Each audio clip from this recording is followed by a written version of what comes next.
Assalamualaikum warahmatullahi wabarakatuh. Assalamualaikum warahmatullahi wabarakatuh. Alhamdulillahi ala ihsani wa syukru lahu ala taufiqihi wa amtinani. Wa asyhadu an la ilaha illallah wahdahu la syarika lahu ta'ziman li sya'ni wa asyhadu anna Muhammadan abduhu wa rasuluhu da'ila ridwani. Allahumma salli alaihi wa ala alihi wa ashabihi wa ikhwani. Para dokter yang dirahmati Allah Subhanahu wa taala, kita lanjutkan bahasan kita Arba'in Nawawiyah. Kita melanjutkan hadis ke-23. Pada pertemuan lalu telah kita singgung sebagian materi tersebut. Itu hadis an Abi Malik Al-Harits bin Asim Al-Asy'ari radhiyallahu taala anhu qala, dari sahabat Abu Malik Al-Harits bin Asim Al-Asy'ari, semoga Allah meridhoinya, beliau berkata, qala Rasulullah sallallahu alaihi wasallam, Rasulullah SAW bersabda, at-tuhuru syatrul iman, bersuci adalah setengah keimanan.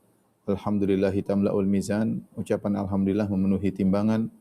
Wa subhanallah alhamdulillah tamla'ani au tamla'u ma baina samai wal ard, dan subhanallah dan alhamdulillah akan memenuhi antara langit dan bumi.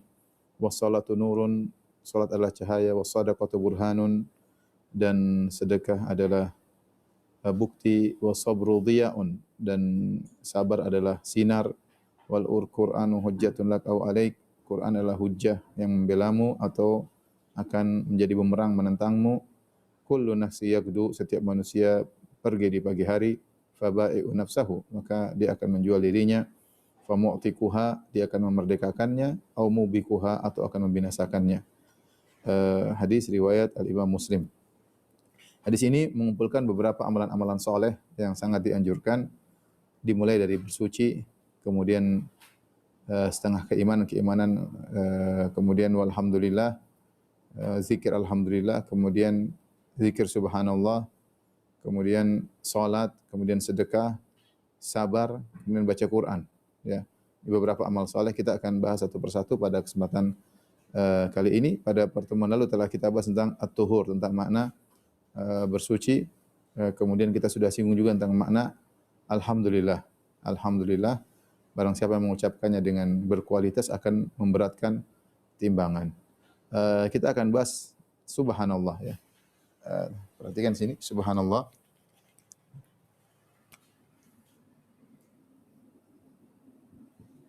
Subhanallah. Subhanallah artinya maha suci Allah, kalau bahasa kita sebut maha suci Allah.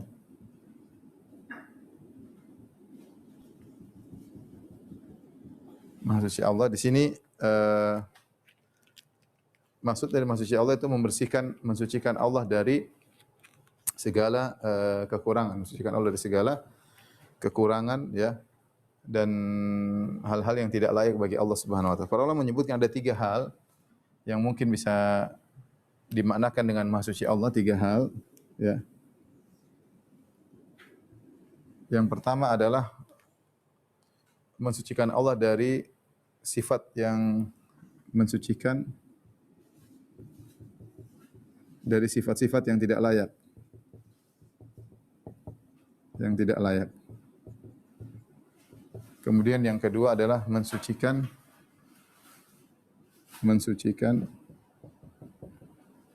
kesempurnaan Allah,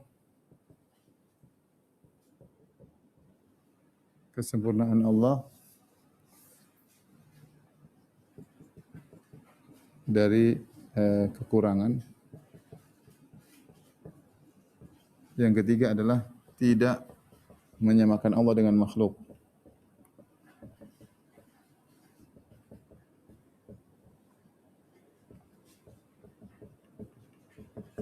Perhatikan 3 hal, ya, yang disebut dengan subhanallah. Hendaknya ketika kita mengucapkan subhanallah, kita menghadirkan 3 perkara ini. Yang pertama, mensucikan dari sifat-sifat yang tidak layak. Kita tahu namanya Tuhan, ya, maha sempurna, maka ada sifat-sifat tidak layak seperti makan, ya. Makan, ini tidak layak. Tidur, ya. Kemudian butuh kepada yang lain. Ya. Makanya Allah dalam Al-Quran menyebutkan, Allah menafikan sifat-sifat ini. Wa huwa yut'imu wa la yut'am. Seperti dalam firman Allah tentang makan, kata Allah, wa huwa yut'im wa la yut'am. Dialah Allah yang memberi makan dan tidak dikasih makan. Allah justru yang memberi makan, tidak memberi makan. Makanya ketika Allah menjelaskan bahwasanya Nabi Isa dan ibunya bukanlah Tuhan, kata Allah Subhanahu wa taala tentang Nabi Isa dan Maryam, ya, kana ya'kulani ta'am. Bahwasanya Isa dan ibunya Maryam keduanya makan makanan. Selesai. Kalau keduanya makan makanan berarti apa namanya? Mereka berdua bukan Tuhan. Bagaimana Tuhan memerlukan makanan? Kemudian seperti misalnya tidak tidur, kata Allah Subhanahu wa taala dalam surat dalam ayat kursi, la ta'khudhuhu sinatun wala naum, ya. Misalnya Allah tidak ngantuk dan tidak tidur. Allah tidak ngantuk, tidak tidur. Sebagaimana adapun Tuhan yang ngantuk, yang tidur tidak pantas menjadi Tuhan, tidak pantas menjadi Tuhan. Allah tidak butuh kepada yang lain, ya. Allah mengatakan apa namanya? Ya ayuhan nas antumul fuqara ila Allah, ya. Antumul fuqara ila Allah wallahu huwal ghaniyul hamid. Allah adalah maha kaya dan maha terpuji, ya. Allah tidak butuh kepada yang lainnya. Contohnya lagi tidak mati, ya. Mati ini sifat yang harus disucikan dari Allah Subhanahu wa taala. Allah Subhanahu wa taala mengatakan, ya, wa tawakkal 'alal hayyil ladzi la yamut. Bertawakallah kepada zat yang maha hidup yang tidak bakalan mati, yang tidak bakalan mati. Makanya ketika Rasulullah SAW meninggal dunia, Abu Bakar, sebagian sahabat tidak percaya Rasulullah SAW meninggal dunia. Maka Abu Bakar radhiyallahu anhu mengucapkan kata-kata berkhutbah di hadapan para sahabat yang lain membuat mereka akhirnya tenang. Kata Abu Bakar radhiyallahu anhu, "Man kana ya'budu Muhammadan fa inna Muhammadan qad mat." Barang siapa yang menyembah Muhammad, sungguhnya Muhammad telah mati. Tidak pantas disembah. Wa man kana ya'budullah, siapa yang menyembah Allah, fa innallaha hayyun la yamut, sungguhnya Allah Maha hidup dan tidak bakalan mati, ya. Ini sifat-sifat yang tidak pantas disandarkan kepada Allah, maka Allah tersucikan daripada ini. Contohnya lagi punya anak. Ya. Ini tidak pantas, berarti Allah butuh kepada anak tersebut. Ya, Allah butuh teman, butuh punya anak, ya. Lam yalid wa lam yulad. Ya. Lam yalid wa lam yulad. Dan ayat-ayat yang menjelaskan Allah tidak melahirkan dan Allah tidak dilahirkan, ini banyak sekali. Karena konsekuensi kalau Allah punya anak, anak itu akan sama dengan bapaknya. Ya, sama-sama Tuhan dong. Tuhan berarti dualisme Tuhan, bisa jadi bertengkar dua Tuhan tersebut. Dan berarti anaknya tersebut berhak untuk disembah. Makanya dalam Al-Qur'an Allah berkata, "Qul in kana lirrahmani waladan, qul in kana lirrahmani waladun fa ana awwalul abidin." Katakanlah wahai Muhammad, seandainya Allah punya anak, aku yang pertama kali menyembah anak tersebut. Karena konsekuensi dari Allah punya anak, maka anak tersebut sama dengan bapaknya dan berhak untuk disembah. Nah, kalau konsekuensi Allah punya anak, berarti Allah kemungkinan juga pernah dilahirkan. Allah juga punya bapak dong kalau begitu. Berarti tidak pantas untuk Tuhan, tidak pantas untuk beranak dan tidak pantas untuk merupakan anak, tidak beranak dan juga tidak dilahirkan, ya. Dan di antara kesyirikan yang terjadi di dunia ini adalah mengangkat anak bagi Tuhan. Ya, mengangkat anak bagi Tuhan seperti dilakukan oleh orang Yahudi mengatakan Uzair, wa qalatil yahudu Uzairun ibnullah, berkata Yahudi Uzair adalah putra Allah, wa qalatin Nasara berkata Al-Masih ibnullah, Nabi Isa adalah putra Allah. Kemudian orang-orang apa namanya? Al-musyrikin, mereka mengatakan malaikatlah putri-putri Allah. Orang-orang musyrikin jahiliyah dahulu mereka mengatakan malaikat adalah putri-putri Allah. Ini di antara sifat-sifat yang apa namanya? Yang harus yang disucikan, dan banyak seperti lupa misalnya, ya. Lupa. Kata Allah, kata Nabi kata Allah Subhanahu la yadhillu rabbi wa la yansa. Ya. Kata Allah, la yadhillu rabbi wa la yansa. Allah tidak lupa, manusia lupa, ya. Manusia lupa. Ini contoh, ya, ayat-ayat yang kalau kita mengatakan Allah Maha Suci Allah, maka kita hilangkan Allah dari sifat-sifat ini. Kenapa? Karena di sana ada orang-orang yang menjadikan Allah memiliki sifat-sifat ini. Tuhan dianggap memiliki sifat-sifat ini. Seperti kita contohkan saja orang Nasara. Mereka meyakini Nabi Isa adalah Tuhan. Padahal Nabi Isa makan, Nabi Isa tidur, Nabi Isa butuh kepada yang lainnya, Nabi Isa mati juga. Mereka bilang Nabi Isa mati hidup lagi. kemudian Nabi Isa adalah Allah punya anak, Nabi Isa, dan seterusnya ya. Taib, apalagi kalau kita bicara tentang apa namanya, tentang Allah dalam Taurat, maka lebih menakjubkan lagi ya, perjanjian lama. Taib, mensucikan kesempurnaan Allah dari kekurangan. Di antara kesempurnaan Allah adalah Maha mencipta, dan ketika Allah menciptakan, Allah tidak merasa letih atau lelah ya. Contohnya Allah tidak lelah ya setelah aktivitas.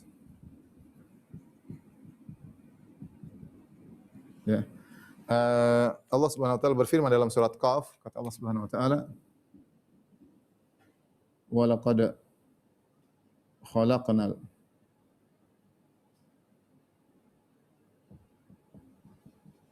samawati wal ard wa ma bainahuma fi sittati ayyam wa ma massana min lughub." Massana min lughub.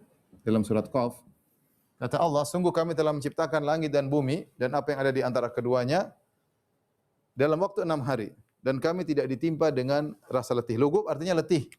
Ini namanya lughub. Lughub itu lelah setelah aktivitas, itu namanya lughub. Ya. Dalam bahasa Arab namanya lughub, lelah setelah aktivitas. Allah Subhanahu wa taala tidak lelah ketika beraktivitas dan Allah tidak lelah setelah aktivitas. Ya. Kenapa? Karena sebagian orang menyangka Tuhan perlu istirahat seperti diyakini orang Yahudi. Ya. Mereka meyakini hari Sabtu adalah hari istirahat sehingga mereka tidak boleh beraktivitas di hari Sabtu karena Tuhan istirahat pada hari Sabtu. Tuhan ciptakan langit dan bumi dalam waktu 6 hari. Mulai dari Ahad, hari Senin, hari Selasa, hari Rabu, hari Kamis, hari Jumat, 6 hari, hari Sabtunya Tuhan istirahat. Maka di antara bentuk solidaritas terhadap Tuhan ya kita juga harus istirahat. Masa Tuhan istirahat, kita mau kerja, emang lebih hebat daripada Tuhan. Sehingga akhirnya mereka istirahat sebagaimana Tuhan istirahat. Dan ini adalah celah bagi Tuhan. Masa Tuhan istirahat? Ya. Allah jelaskan dalam Al-Qur'an, "Wa laqad khalaqnas samawati wal arda wa ma bainahuma", kami ciptakan langit dan bumi dan apa yang ada di antara keduanya fi sittati ayyam, dalam waktu 6 hari. Wa ma massana min lughub, dan kami tidak ditimpa dengan rasa letih sama sekali. Sama sekali enggak ada. Allah menciptakan 6 hari adalah hikmah, sekedar hikmah. Kenapa 6 hari? Terserah Allah Subhanahu wa taala. Langit berapa hari, bumi terserah Allah. Sebagaimana Allah ciptakan kita dengan proses. Allah bisa ciptakan manusia langsung kun fayakun, ya. Allah bisa ciptakan manusia tanpa ayah, tanpa ibu seperti Nabi Adam. Allah bisa ciptakan manusia tanpa bapak seperti Nabi Isa alaihissalam, ya. Allah bisa ciptakan manusia tanpa tanpa yang lain, tanpa ibu, contohnya seperti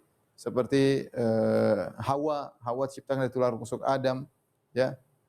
Dan Allah bisa menciptakan manusia yang lain dengan proses, ya. Semuanya ada hikmahnya. Allah mau begini terserah, tapi sebenarnya semuanya mudah bagi Allah. Idza arada syai'an an yaqul lahu kun fayakun. Dan kalau Allah menghendaki sesuatu, Allah tinggal mengucapkan jadi maka jadilah. Sebagian ulama mengatakan, kenapa Allah ciptakan langit dan bumi dalam waktu 6 masa? Agar Allah tunjukkan kepada malaikat bahwasanya ini semua terjadi bukan dengan tiba-tiba, tapi Allah yang ciptakan. Sehingga malaikat bisa melihat proses tersebut dengan menakjubkan, perlahan demi tahapan bagaimana agungnya Allah ciptakan ini, kemudian sehingga mereka semakin mengagungkan Allah Subhanahu wa taala. Itu manusia kalau tiba-tiba jadi kita kurang tapi kalau kita lihat bagaimana dari kecil berkembang, kemudian kita lihat Masya Allah, betapa sempurnanya penciptaan manusia, Allah ciptakan manusia, ya. Jadi ini juga di antara hal yang disucikan dari Allah adalah hal-hal yang mengurangi kesempurnaan Allah, karena di antara kesempurnaan Allah adalah menciptakan, tapi kalau ternyata ada embel-embelnya Allah capek, berarti bahwasanya kekurangan tersebut berkurang, tercoreng, ya, cacat, kesempurnaan tersebut cacat, ya. Karena ada letih setelah aktivitas. Allah mengatakan wa ma masana mil lughub. Allah tidak ada yang tidak merasa letih. Kemudian tidak menyamakan Allah dengan makhluk, kata Allah Subhanahu wa taala, laisa kamitsli syai'. Tidak ada yang sama dengan Allah.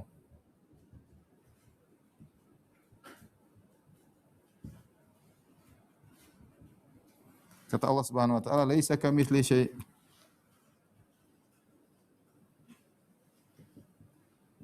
Wa huwa samiul basir.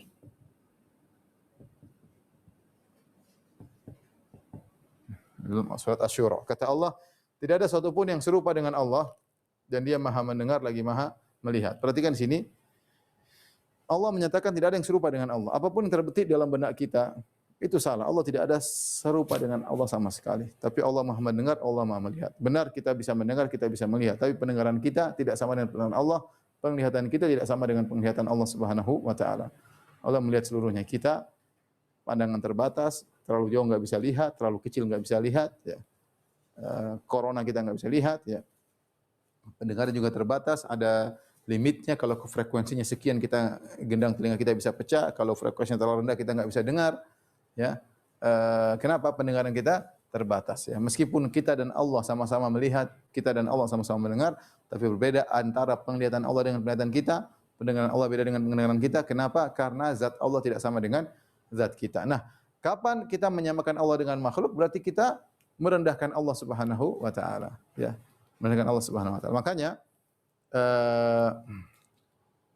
di antara akidah-akidah yang menyimpang di dalam dunia Islam, ya, namanya dunia Sufiyah, ya, Sufiyah ekstrim yang dipelopori oleh tokoh-tokoh Sufiyah seperti Ibnu Arabi atau kemudian Abu Yazid Al-Bustami atau kemudian Al-Hallaj, ya, yang dibunuh oleh dengan fatwa para ulama. Ibnu Arabi dikafirkan oleh Ibnu Hajar Al-Asqalani. Bahkan Ibnu Hajar mengatakan, saya berani mubahalah kalau ada yang bela Ibnu Arabi. Ibnu Arabi kafir. Bahkan Al-Biqai menulis buku tentang mengingatkan orang bodoh yang tidak tahu kekafiran Ibnu Arabi.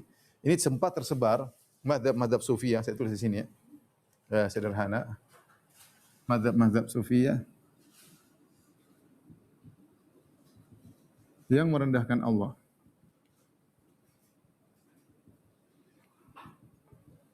Karena ada usaha menyatukan Allah dengan makhluk.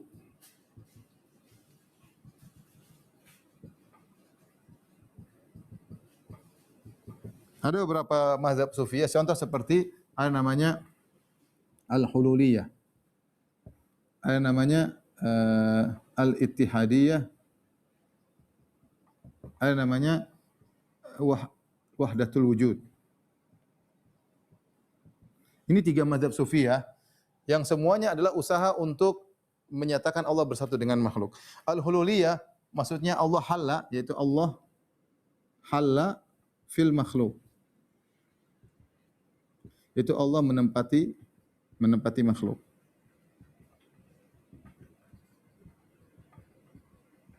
Ini mazhabnya Al-Hallaj. Husain bin Mansur Al-Hallaj, ya, yang dibunuh dengan fatwa para ulama. Dia mengatakan Allah, aku adalah Tuhan, Tuhan adalah aku, ya. Allah menempati makhluk. Jadi Allah menempati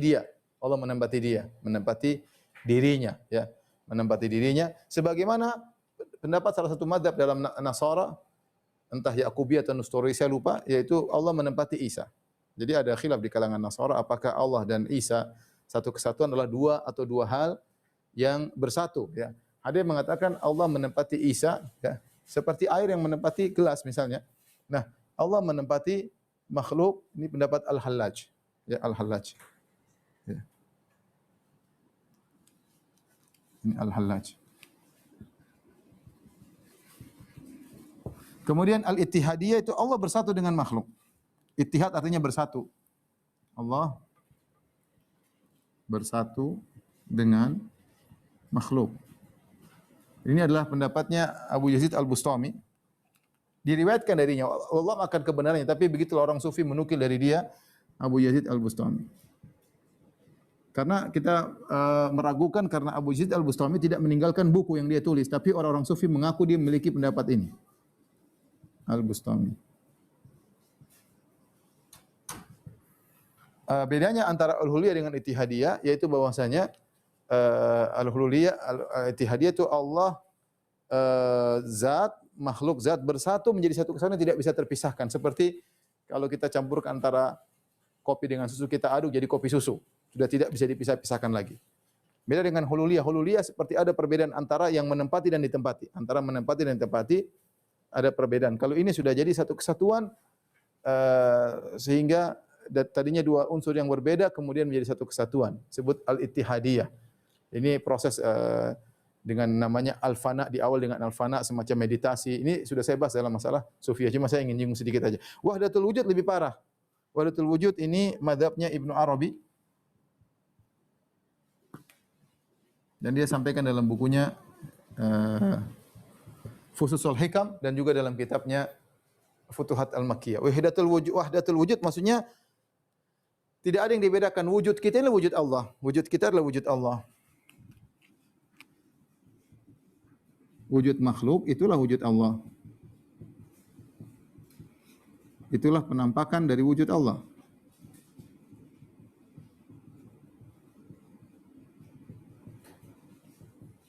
Jadi bukan proses dua hal yang bersatu, tapi wujud kita ini wujud Allah. Sama kata dia seperti lautan. Lautan kan luas. Ada ombak-ombaknya, ada ombak yang tinggi, ada ombak yang rendah, ada ombak yang tenang. Ombak-ombak inilah penampakan dari lautan. Semuanya adalah laut.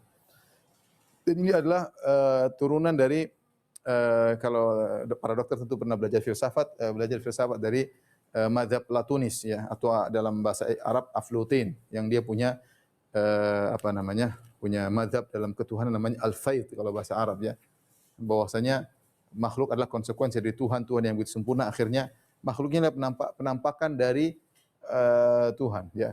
Inilah Ibnu Arabi, ini semua adalah bentuk berusaha menyatukan antara Allah dengan makhluk. Ini adalah bentuk perendahan terhadap Tuhan. Kenapa bentuk perendahan? Ya, karena ini bentuk perendahan. Bentuk perendahan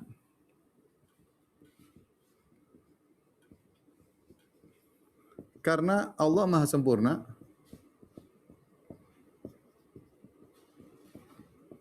Harus sinkron ya dengan makhluk yang penuh dengan kekurangan. Dengan kekurangan.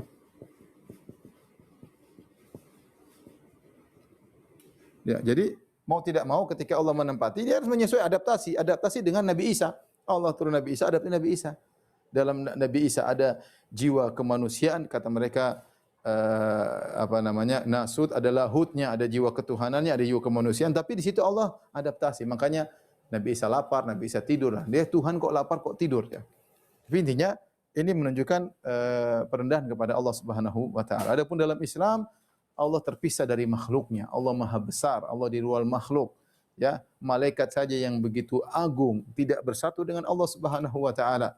Apalagi makhluk-makhluk yang ini contoh kita harus mensucikan Allah dari semua keyakinan-keyakinan yang salah yang ada dalam masyarakat ya. Itulah kalau kita mengucapkan subhanallah, maha suci Allah dari segala kekurangan. Maha suci Allah dari menyamakan Allah dengan makhluk ya. Maha suci Allah dari kesyirikan. Semua kesyirikan adalah bentuk lawan daripada tasbih. Makanya Allah sering mengatakan subhanallahi amma yusyrikun. Subhanallahi amma yasifun dalam Al-Qur'an. Subhanallahi amma yusyrikin, maha suci Allah dari kesyirikan yang mereka lakukan. Allah yang begitu sempurna, mereka sembah, ternyata mereka juga sembah kepada makhluk. Gimana? Ini maha suci Allah dari kesyirikan. Subhanallahi amma yasifun, maha suci Allah dari apa yang mereka sifatkan. Di mana mereka sifatkan Allah punya anak lah, apalah. Itulah makna subhanallah. Maksud saya ketika seorang bertasbih benar-benar dia menghayati tersebut. Nah, dalam hadis dikatakan wa subhanallah walhamdulillah tamla'u ma baina sama'i wal ard. Ya. Kata Nabi sallallahu alaihi wasallam subhanallah walhamdulillah plus alhamdulillah tamla'u ma baina sama'i wal ard. Kedua zikir ini memenuhi antara langit dan bumi. Ini dua zikir yang sangat hebat. Subhanallah, pensucian. Alhamdulillah, penetapan kesempurnaan Allah.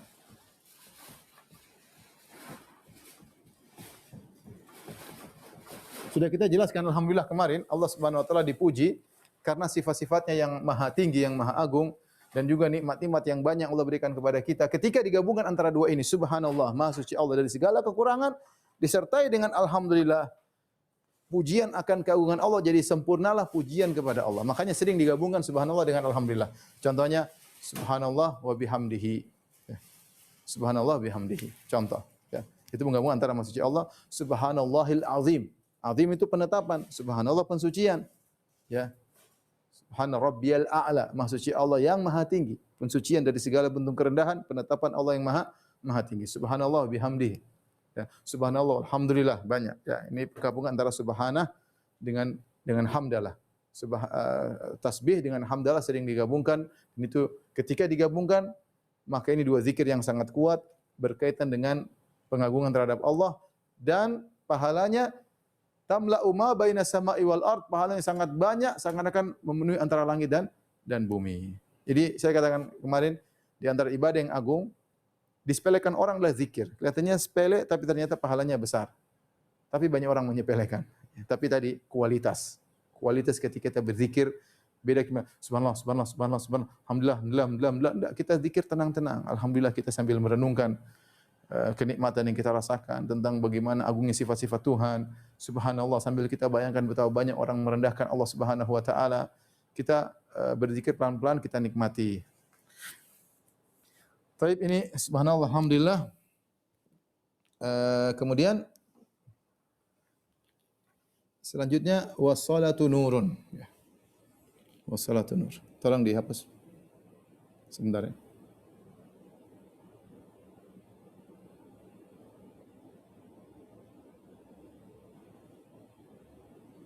Salat adalah cahaya. Salat adalah cahaya. Insyaallah nanti fotonya di-sharing sama kameramen.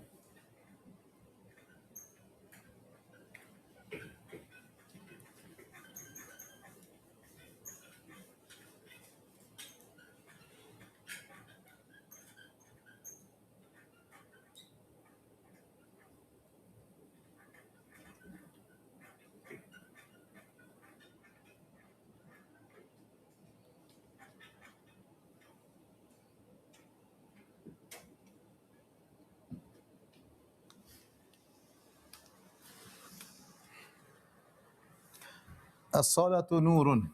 Gitu kan?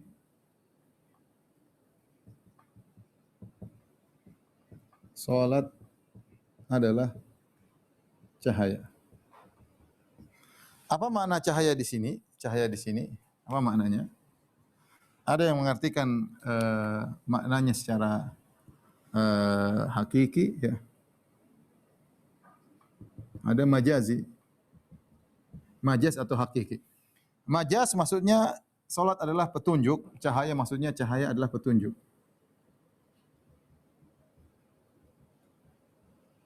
Orang yang sering salat maka dia akan diberi petunjuk oleh Allah Subhanahu wa taala. Makanya Allah mengatakan inna salata tanha 'anil fahsya'i wal munkar. Inna salata tanha 'anil fahsya'i wal munkar. Salat mencegah perbuatan keji dan kemungkaran.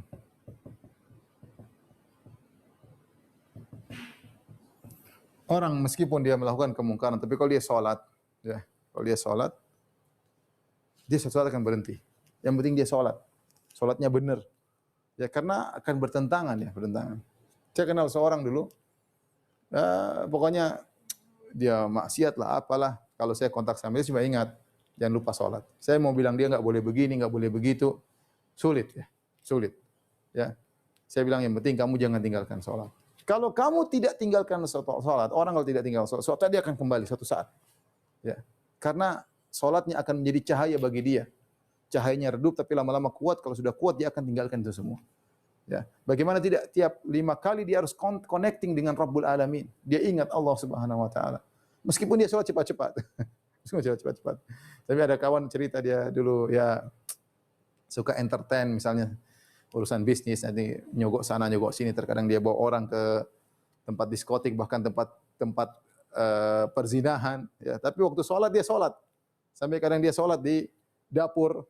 Sampai yang pemilik diskotik heran, kamu ini ngapain? Saya sholat. Ini lagi ngantar orang untuk melacur, dia sholat. Ya. Tapi alhamdulillah sekarang dapat hidayah. Pokoknya tidak pernah meninggalkan sholat. Makanya kadang-kadang kita dapati seorang, mungkin saudara kita, mungkin anak kita, mungkin kakak kita, adik kita, mungkin dia terjerumus dalam berbagai, bilang kamu jangan tinggalkan sholat aja deh. Ya. Karena kalau dia sudah tinggalkan sholat itu repot. Khawatir dia su'ul khotimah, khawatir macam-macam. Ya, selama dia masih sholat, dia masih, meskipun dalam kemaksiatannya dia masih sholat, masih ada secercah harapan dia akan kembali suatu saat. Ya, tapi kalau orang sudah sholatnya benar, benar-benar dia sholatnya benar-benar yang sebagaimana diharapkan, maka akan mencegah dia dari perbuatan keji dan kemungkaran. Ya, maka kita berusaha mencapai sholat yang sholat seperti ini. Kemudian ada yang mengatakan cahaya secara hakiki, maksudnya benar-benar hakikat. Itu benar-benar cahaya. Karena kita butuh cahaya di kuburan dan di padang mahsyar. Di padang mahsyar. Orang yang sholat maka dia akan dikasih cahaya. Akan dikasih cahaya. Di kuburan ya, Rasulullah SAW bersabda, Nabi bersabda ya, tentang kuburan, bahwasanya di kuburan itu apa namanya, zulmah, ada kegelapan ya, zulmah ya, ada kegelapan ya, ada kegelapan. Kemudian di akhirat Nabi SAW mengatakan ada zulmah. Sama artinya kegelapan juga. Ya. Oleh karenanya kita butuh cahaya di kuburan maupun dalam kegelapan. Di antara sebagian ulama mengatakan ya, kondisi manusia di kuburan, belum kita bicara azab kubur, bicara dia sendirian dalam kubur, gelap, itu sudah siksaan tersendiri.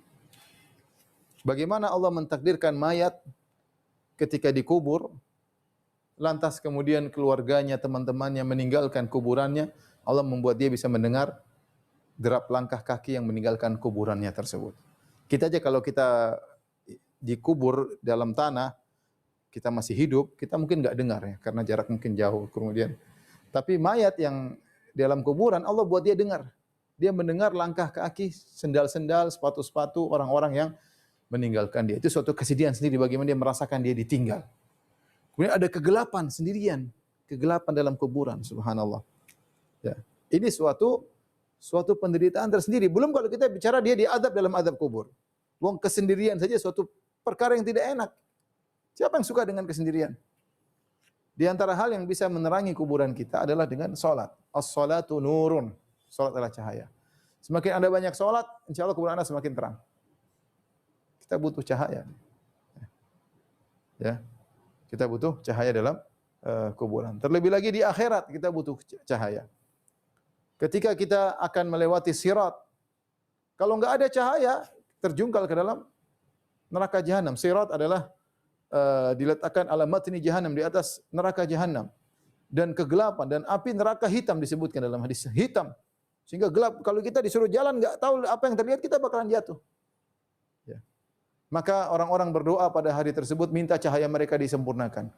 Rabbana atmim lana nurana waghfir lana.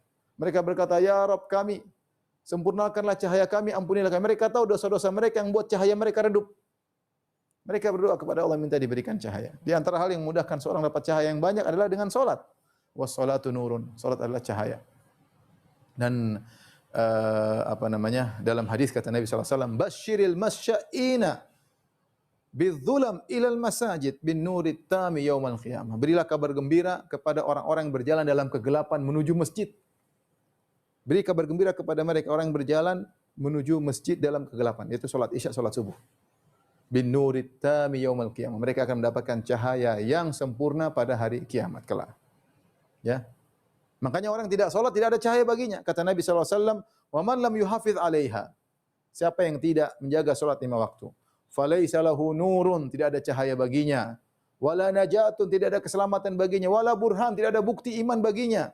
Wa yaumal qiyamati yuhsyaru ma'a Qarun wa Fir'aun wa Haman wa Ubay bin Khalaf. Dan pada hari kiamat orang-orang tidak salat, tidak ada cahaya baginya, akan dibangkitkan, dikumpulkan bersama Fir'aun, Haman, panglimanya Fir'aun, Ubay bin Khalaf, dan kemudian Qarun. Siapa empat orang ini? Fir'aun tidak salat gara-gara bangga dengan jadi kepala negara, lupa salat. Haman panglima tidak salat gara-gara sibuk dengan jabatannya. Ubay bin Khalaf, pedagang hebat dari Quraisy, tidak salat gara-gara sibuk dengan perdagangannya. Qarun tidak salat gara-gara hitung-hitung hartanya. Siapa yang tidak salat gara-gara sibuk berdagang? Seperti Ubay bin Khalaf. Siapa yang tidak salat gara-gara hitung-hitung duitnya, tiap hari cek duit lari, nanya saham diperhatikan terus, lupa salat? Seperti Qarun. Siapa yang tidak salat gara-gara sibuk dengan jabatannya, rapat sana, rapat sini, tidak salat? Sama seperti Haman. Siapa yang lupa diri karena dia posisi paling atas, sama seperti Fir'aun. Waliyadzubillah. Jadi as-salatu nurun. Itu di antara makna yang dijelaskan oleh para ulama. Kemudian kata Nabi SAW setelah itu, was-shadaqatu burhan.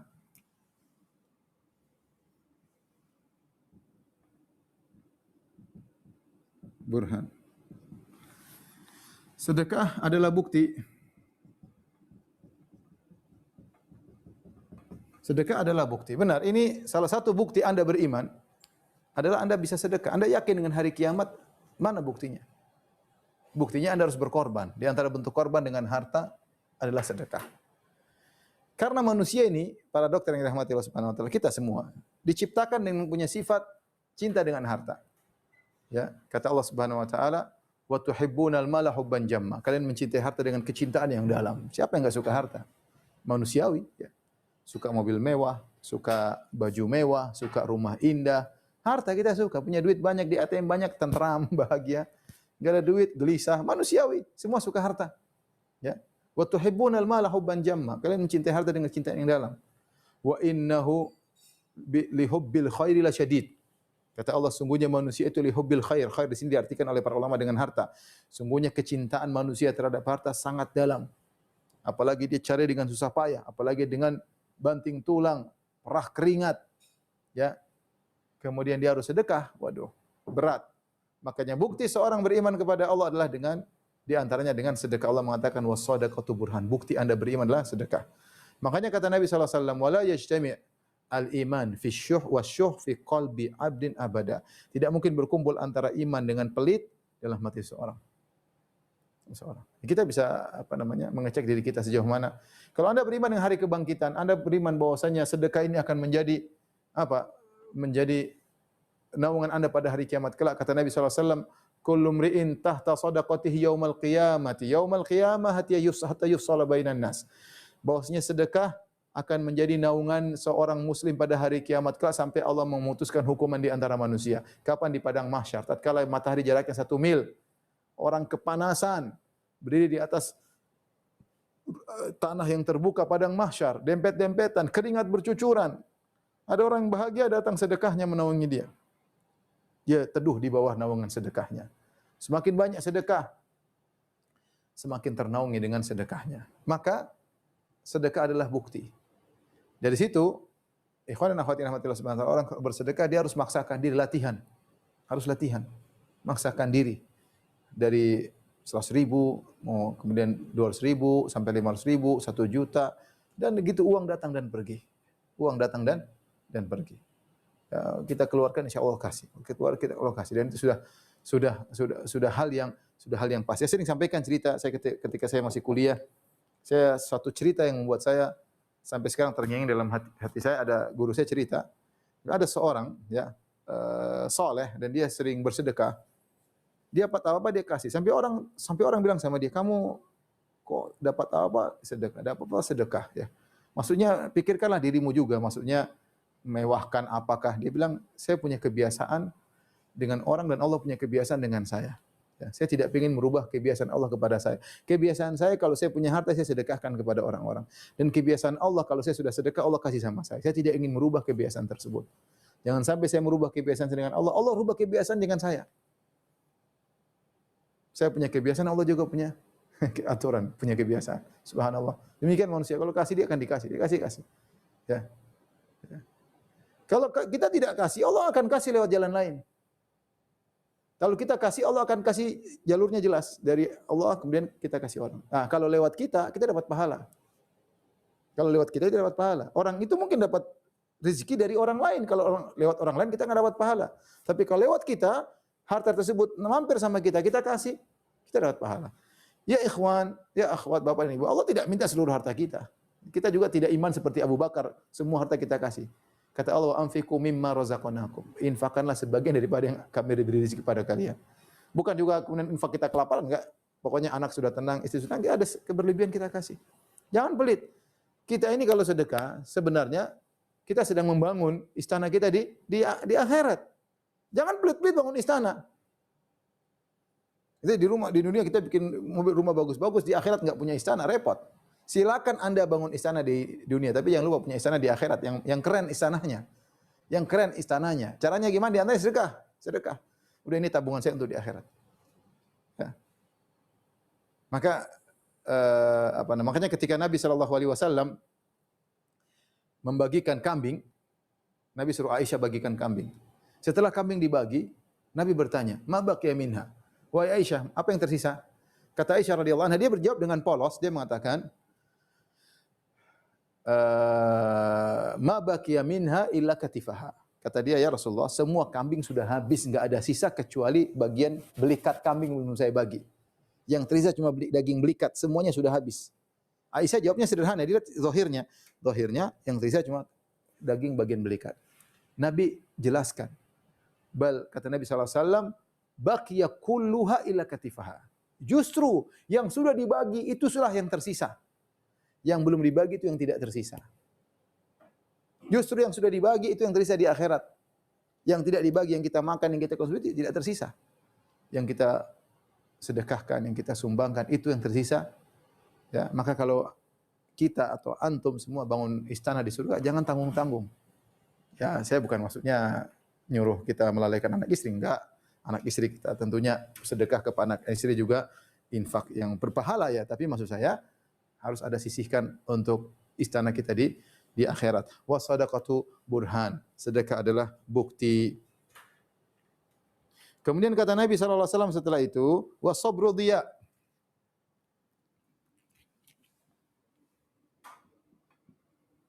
Sabru diya. Diya kalau bahasa kita sinar. Sabar adalah sinar. Diya beda dengan nur. Kalau solat nur, solat cahaya. Cahaya itu terang tapi tidak panas. Kalau sinar ini ada panasnya. Ada panas. Makanya Allah mengatakan, "Huwallazi ja'ala asy-syamsa dhiya'an wal qamara nuran." Dia yang telah menjadikan matahari dhiya, matahari sinar, wal qamara nuran, rembulan bercahaya. Rembulan cahayanya tidak terik, adapun matahari panas. Kenapa? Karena sabar itu butuh panas, sabar. Dan sabar ada 3. Ya. Sabar dalam ketaatan, sabar dalam meninggalkan maksiat,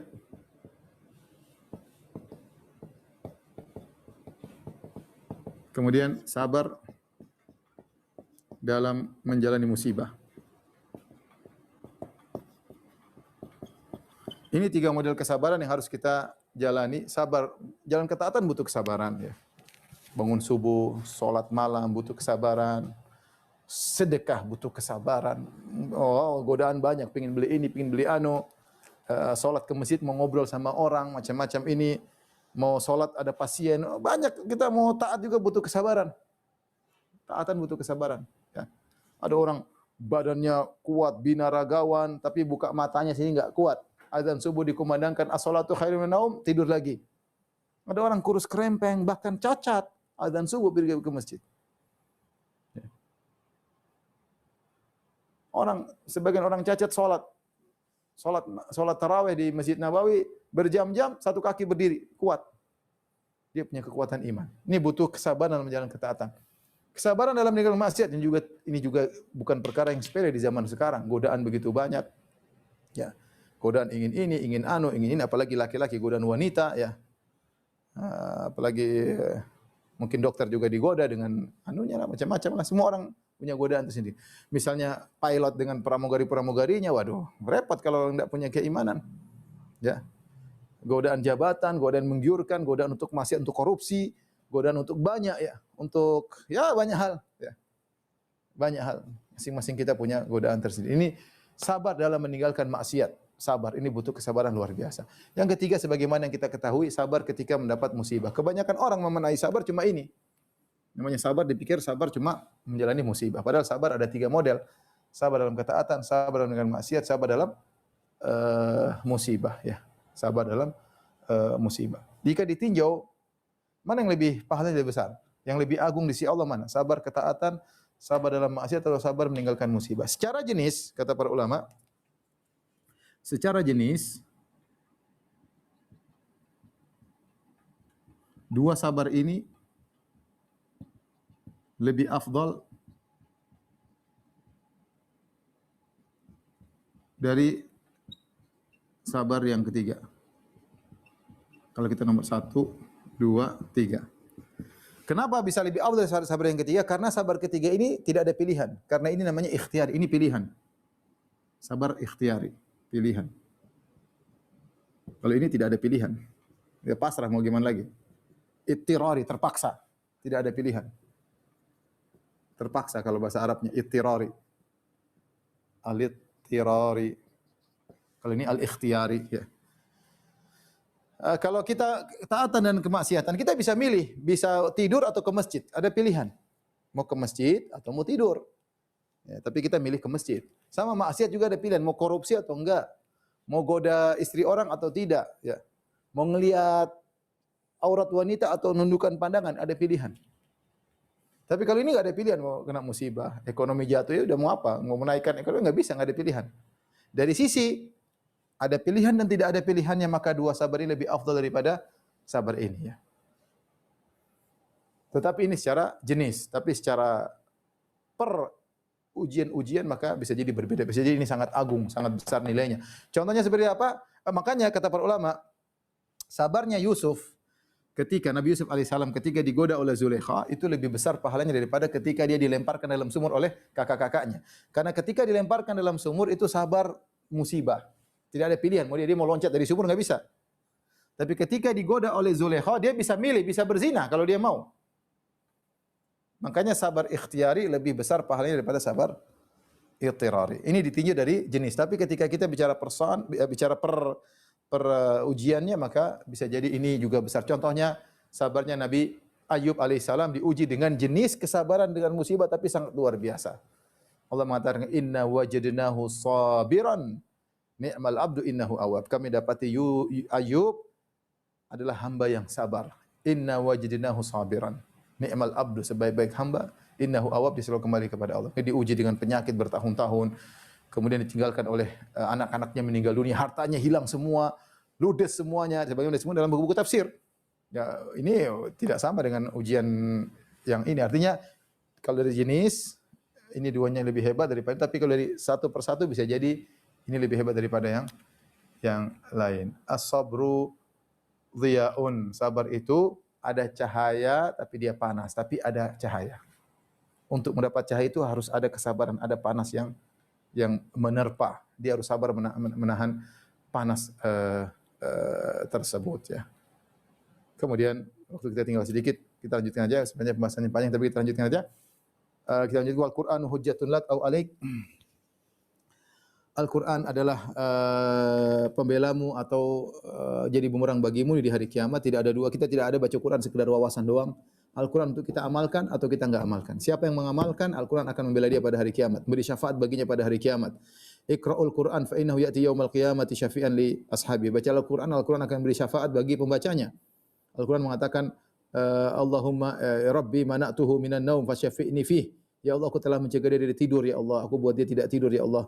Izinkanlah aku untuk beri syafaat kepada membaca Quran ini. Jadi kapan kita amalkan Al-Quran, Al-Quran akan bela kita. Tapi kalau tidak, baca Quran, sudah ngaji tapi kita membangkang, kita malah melawan isi Al-Qur'an, maka Al-Qur'an akan menjadi bumerang yang menyerang kita pada hari kiamat ya. Ya. Seperti orang Yahudi yang sudah punya ilmu namun tidak mengamalkannya. Yang terakhir, kullun nasi yaqidu fabai'u nafsahu mu'tikuha aw mubiquha. Sesungguhnya setiap orang, ini kesimpulan dari hadis ini. Setelah Allah menyebut tentang setelah Nabi menyebut tentang amal saleh, dia mengatakan sungguhnya setiap manusia itu ini kinayah, setiap pagi dia keluar sebenarnya untuk menjual dirinya. Apakah dia memerdekakan dirinya atau dia binasakan dirinya? Artinya setiap orang tuh beramal.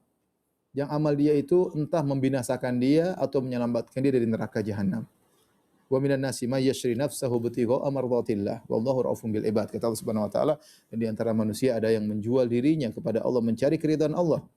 Allahu raufun bil ibad, dan Allah Maha sayang lembut kepada hamba-hambanya. Innallaha ashtara minal mu'minina anfusahum wa amwalahum bi anna lahumul jannah yuqatiluna fi sabilillah fayaqtuluna wa yuqtalun.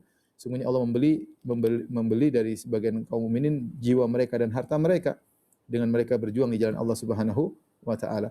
Nah, kita ini setiap hari keluar. Pagi-pagi kita keluar, kita berusaha ya. Tapi selalu ada dua model. Ada orang yang menjual dirinya, dia mengusahakan dirinya terjumus dalam neraka, ada yang berusaha mengusahakan dirinya untuk bebas dari neraka jahanam. Dan tinggal kita tunggu hisab kita pada hari kiamat kelak. Tapi masing-masing kita berusaha. Nabi menjelaskan ada yang menjerumuskan dalam neraka jahanam dengan maksiat, dengan korupsi, dengan main perempuan, dengan bohongi orang, tidak amanah, dan macam-macam. Dan ada yang subhanallah amanah, jujur, bertakwa kepada Allah, beribadah, maka dia merdekakan dirinya dari neraka jahanam, yang satunya justru membinasakan dalam neraka jahanam. Demikian para dokter yang dirahmati Allah Subhanahu wa taala, hadis yang bisa kita sampaikan penjelasannya. Semoga bermanfaat. Kalau ada yang bertanya saya persilakan. Wallahu taala alam bisawab. Alhamdulillah, Masya Allah. Barakallahu fikum wa jazakallahu khair Ustaz atas apa yang disampaikan yang sangat bermanfaat bagi kita semua. Baik, kita akan berlanjut ke sesi tanya jawab. Saya sudah lihat banyak pertanyaan yang masuk ya melalui direct message dari jamaah dari Tangerang. Assalamualaikum warahmatullahi wabarakatuh. Semoga Ustadz beserta keluarga senantiasa dalam lindungan dan limpahan rahmat Allah Subhanahu wa taala. Amin. Amin. Ustadz, apakah jika ingin mendapatkan pahala bersedekah, berinfak 1000 bulan di malam Lailatul Qadar, apakah juga harus dilakukan pada malam hari atau bisa juga dilakukan sepanjang hari di hari-hari ganjil terakhir Ramadan? Jazakallahu khair. Wallahu alam ya. Tidak ada dalil khusus tentang berinfak di Lailatul Qadar. Yang ada dalil umum. Dalil umum bahwasanya berinfak di bulan Ramadan lebih utama. Berinfak di bulan Ramadan lebih utama karena Nabi SAW demikian ya. Tapi jika ada seorang mengkhususkan sedekah di malam-malam ganjil, saya rasa tidak jadi masalah, bahkan itu mungkin baik ya. Tapi tadi saya katakan kita sedekah, kalau ada orang kebutuhan lagi kelaparan sekarang jangan tunda malam-malam, sekarang aja kita kasih. Dia lagi kelaparan, nanti malamnya baru saya kasih. Ya jangan, kita lagi ada duit kasih aja, nanti malam ada lagi rezeki yang lain. Maksud saya kalau dia khususkan untuk malam-malam ganjil tidak apa-apa, insyaallah mudah-mudahan lebih utama ya, sebagaimana dia baca Quran, sebagaimana salat malam ya, insyaallah lebih baik. Tapi kalau di depan dia ada yang perlu dibantu, maka Allah Maha tahu ya, sudah bantu sekarang ya, bantu aja sekarang, yang Allah alam bisawab. Masya Allah. Ada pertanyaan lagi dari jemaah awat ini. Bismillah, Afwan ingin meminta nasihat dari Ustadz agar tidak beransur-ansur selalu futur dan bisa istiqomah untuk berjihad syar'i. Di antara sebab futur ketika orang merasa akan hidup lama, dia merasa bahwasanya dia masih ada waktu untuk bertobat, nanti aja deh. Betapa banyak orang bikin jadwal tobat, banyak. Nanti saja kalau sudah umur 60 bertobat, nanti saja kalau sudah pensiun baru bertobat. Kita nggak tahu. Dan kita akan menyesal buang-buang umur kita ya, sehingga kita habis waktu, sementara orang sudah pakai jilbab dari dulu. Kita nanti aja deh. Dia sudah dapat pahala, argo pahala sudah bertahun-tahun, kita baru mau start. Sementara kita nggak pakai jilbab lama ini, entah dia maafkan atau tidak, Allah alam bisawab. Ya, kenapa kita tidak langsung start? Saya cuma nasihati, cari teman yang baik. Karena itu sebenarnya masalah kita malas karena nggak enak pakai, karena teman kita nggak benar. Kalau kita punya teman yang benar, kita kan nggak malu kalau pakai jilbab, teman-teman kita pakai jilbab. Kapan kita malu kalau kita pakai jilbab sendiri, teman-teman kita enggak, itu kadang-kadang kita malu. Makanya di antara poin agar kita mudah untuk hijrah, cari teman yang benar. barang siapa yang meninggalkan komunitas lama menuju komunitas baik, insyaallah Allah akan berikan lebih baik. Man taraka syai'an lillah awadallahu khairan min. Barang siapa yang meninggalkan satu karena Allah, Allah akan berikan yang lebih baik. Maka di antara hal yang mempengaruhi seorang untuk kuat hijrah adalah komunitas. Tentunya berdoa pada Allah Subhanahu wa taala, mengingat kematian, menghisap diri, sampai kapan sih begini ya. Enggak tahu kapan sampai kapan hidup ya. Orang-orang semua sudah banyak asetnya di akhirat, saya belum ada misalnya atau kurang ya. Seperti itu. Yang paling penting juga di antaranya adalah tadi cari teman-teman yang baik. Wallahu a'lam bishawab. Ustaz. Ada pertanyaan lagi nih. Assalamualaikum warahmatullahi wabarakatuh. Ustaz, izin bertanya. Begitu nyata dan hebatnya kuasa Allah, tapi kenapa masih banyak manusia yang lalai? Mohon penjelasannya. Tafadhol. Demikianlah manusia lalai dan ada setan yang selalu berusaha menggoda. Setan sudah bersumpah, la uzayyina lahum fil ardi, aku akan menghiasi kemaksiatan bagi manusia di atas muka bumi. La ughwiyannahum, aku akan menggoda menyesatkan mereka. Tsumma la atiyannahum baina aydihim min khalfihim wa an aymanihim wa an syama'ilihim, aku akan datangi mereka dari depan, dari belakang, dari kanan, dari kiri. Setan menggoda dari segala sisi.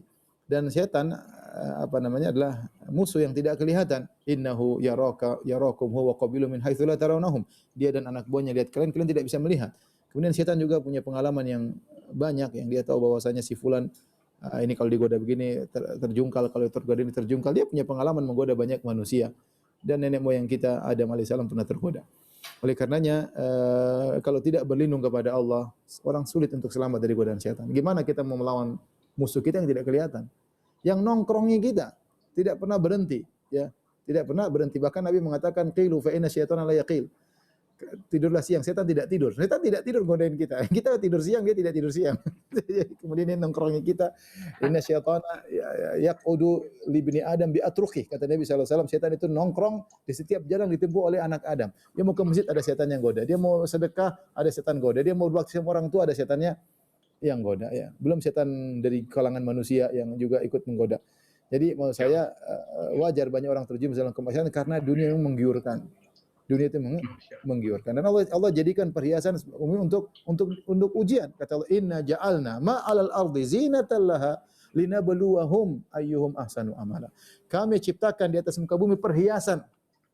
Indah, dunia ini indah dengan emasnya, dengan peraknya, dengan dunianya, dengan diskotiknya, dengan wanitanya, dengan banyak sekali keindahan di atas muka bumi. Tapi Allah mengatakan apa? Linabluwahum, untuk menguji mereka. Memang kita dikasih ujian ya. Kata Nabi SAW, huffatil jannatu bil makari wa huffatin naru bis syahwat. Surga diliputi perkara yang dibenci. Berjenis hawa nafsu maksudnya. Sementara neraka diliputi perkara yang menyenangkan. Ente mau masuk neraka senang-senang semua. Zina, khamr, celung masuk neraka.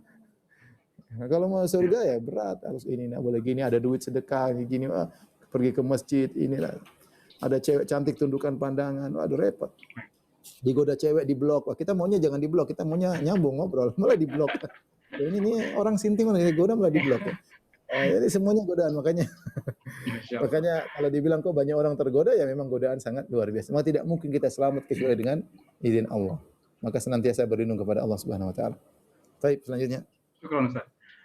Assalamualaikum, izin tanya. Ada beberapa riwayat sahih dari Utsman, Jabir, dan Ali yang mengatakan bahwa zakat fitri itu nisfu syok min khams, setengah syok gandum. Di riwayat lain satu syok. Apakah setengah syok diperbolehkan? Enggak, itu mereka bilang ada gandum merah ya. Ada ada bur lain dengan syair. Bur itu orang bilang gandum merah kalau zaman sekarang. Itu ada yang mengatakan setengah sa' ya. Tapi ya kebanyakan jenis makanan lain satu sa' ya. Maka kita menggunakan satu sa' ya. Menggunakan satu sa'. Allah alam, saya juga lupa tentang periwayatan tersebut. Ini jelas bur beda dengan syair. Kalau bur itu gandum yang coklat ya. Sekarang pun harganya lebih mahal kalau di Arab Saudi. Saya nggak tahu kalau di sini. Ya, buat biasanya orang gula biasanya makan gandum tersebut ya. Tapi intinya lebih berkualitas daripada yang syair. Tapi kita pakai aja yang satu sa'. Yang satu sa' tersebut kalau kita karena itu sa' itu adalah satu ukuran volume, takaran. Ya. Ketika dikonversi menuju timbangan, maka ada khilaf di kalangan para ulama, misalnya beras jadi berapa?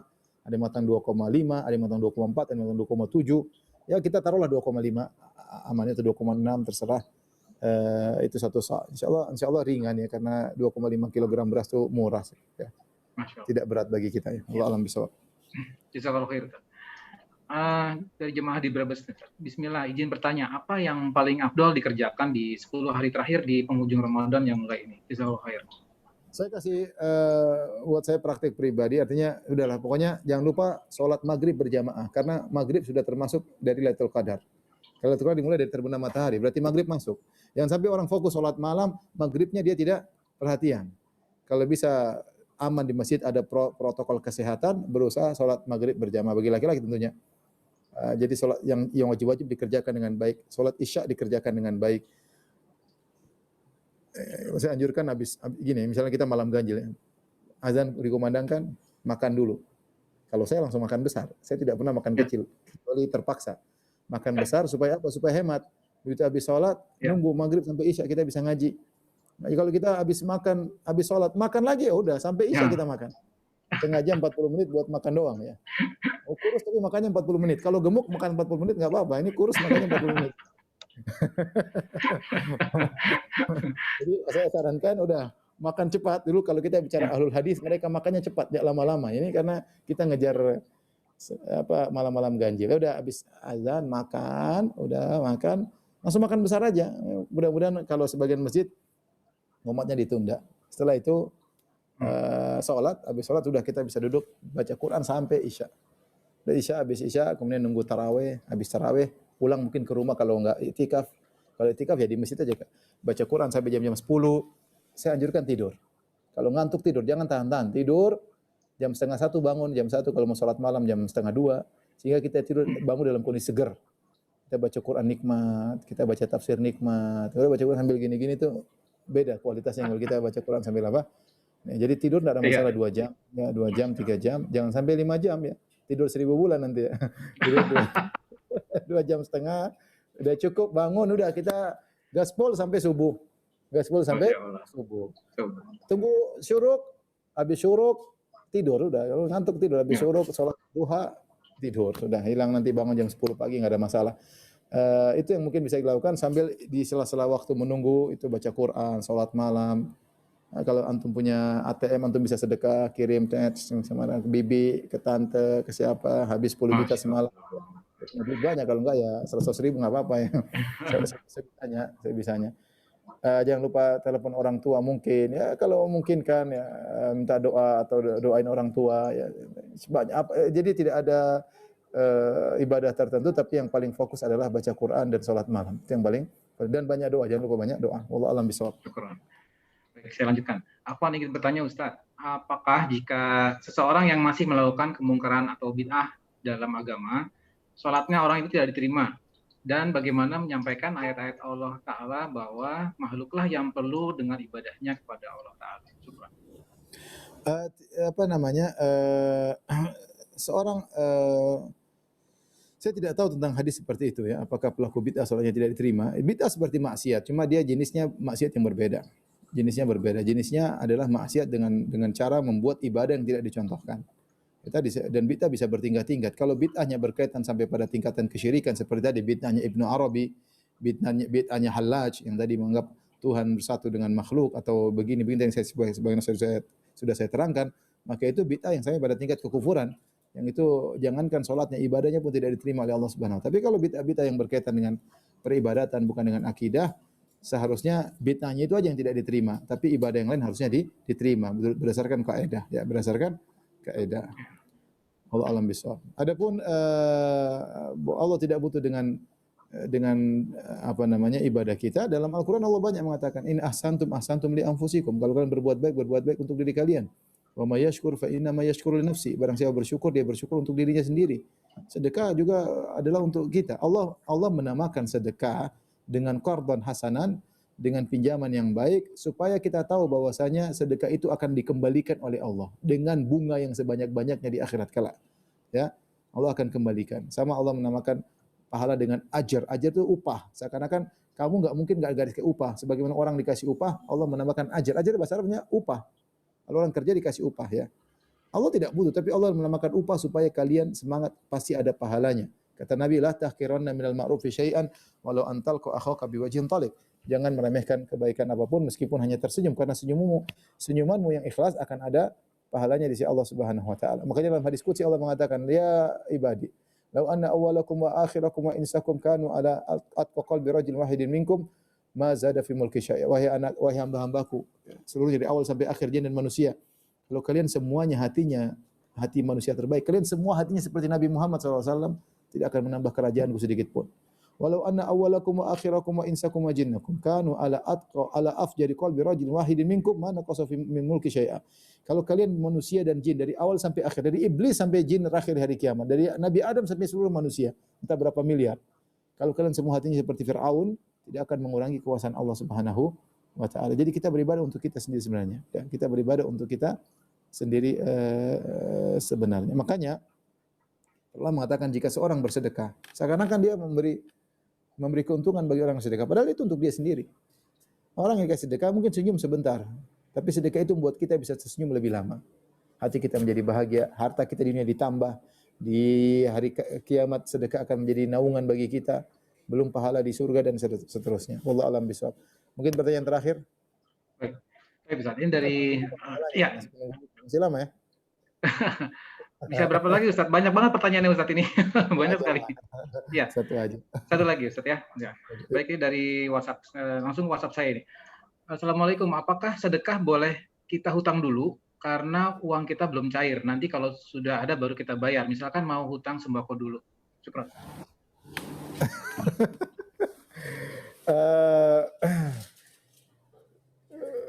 Wallahu alam sih, kita sedekah sih yang maksudnya yang semampu kita ya. Mungkin kalau khawatirnya tidak harus sih. Kalau kita nggak mampu nggak usah. Ya Allah Maha tahu lah, kita sudah berniat ya. Mungkin saya gambarkan ini bulan Ramadan, akhir saya ingin sedekah di malam-malam ganjil, atau saya ingin sedekah bulan Ramadan tapi gaji saya nanti habis Lebaran ya. Mungkin dia berpikiran begitu ya. Ya, saya bilang tidak harus ya. Tapi mudah-mudahan kalau sedikit tidak apa-apa ya. Tidak jadi masalah, tapi manusia jangan saya tidak menganjurkan ya, karena kita jangan menjebak diri kita dalam utang ya. Kecuali, tapi saya tidak melarang seandainya dia tidak punya utang sama sekali, cuma pingin mau bersedekah, mudah-mudahan kalau ringan-ringan mudah-mudahan tidak jadi masalah.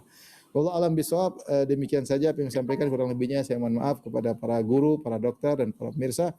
Semoga Allah mengampuni dosa-dosa kita dan semoga kita dikumpulkan di surga Firdaus di akhirat kelak. Amin ya rabbal alamin. Wabillahi taufiq wal hidayah. Assalamualaikum warahmatullahi wabarakatuh.